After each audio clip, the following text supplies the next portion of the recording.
For more on what all this means for investors this morning, we're joined by Ann Sonders today, Charles Schwab, Chief Investment Strategist. Ann, happy Friday. Good to see you. Happy Friday to you too, Carl. Nice to see you too. So, Geneva handshakes, we all got a little more bulled up. Now that picture gets a little bit darker. You get a 50% warning on Europe. That gets removed a couple days later. We had a discussion with Jim this morning about how anyone models this kind of environment.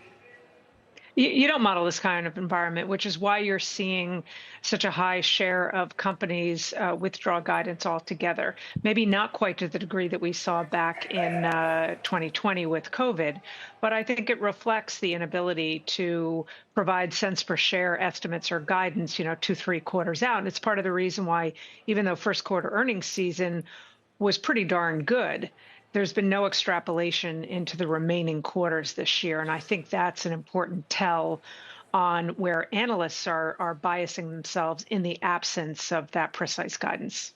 Right. A lot of headlines this week about companies weighing price increases still. Hyundai was a good example yesterday.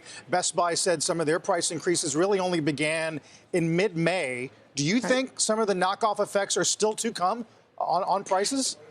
Yeah, so if you look at the most recent inflation data, exclusive of today's PCE report, but you look at the CPI and the PPI in terms of the reference period that it encompassed, it was an average effective tariff rate of less than 5%, and that's up from about 3% pre-inauguration day. So at least those numbers, which were at the headline and core level somewhat benign, and that was followed by PCE today, you don't really have the full effect. I think you're absolutely right, Carl, that there is experimentation right now with pricing. Some companies actually admitting that they're doing it, but one can infer that with the inventory build that came earlier with the front running of tariffs, that boost to inventory at a low cost basis does provide a little wiggle room in terms of maybe testing the waters from a price increase perspective.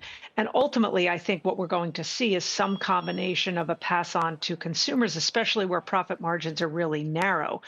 Profit margins are still high in the aggregate, but for many retailers, they're really narrow. So I think it's also going to depend on the company and the industry as to that share of pass on to the consumer or eat it in profit margins. So is that an investing strategy? I mean, do you want to find stocks and companies that have more pricing power, better margins? Is that something that you're able to do by sector? Well, you can do it. We're very focused on factor-based investing, and one of the factors that we have had on our focus list this year in an environment where we're otherwise somewhat sector neutral is net profit margins. And that's been a fairly strong performer at the factor level. So yes, you can screen at the factor level, and beyond just net profit margin, that forward earnings visibility, which would arguably be in areas where you're talking about companies not really directly impacted by tariff, strength of balance sheet and concerns about higher inflation and potentially higher interest rates, looking for that high interest coverage ratio. So you can fine tune the approach to navigating this market better at the factor level than at the monolithic sector level. Nice chart floating around today looking at defensives, Ann, as a percentage of the S&P, healthcare, utility, staples. It's the lowest since 2000. And I wonder if you think investors if that reflects sort of this, we're going to power through this mentality.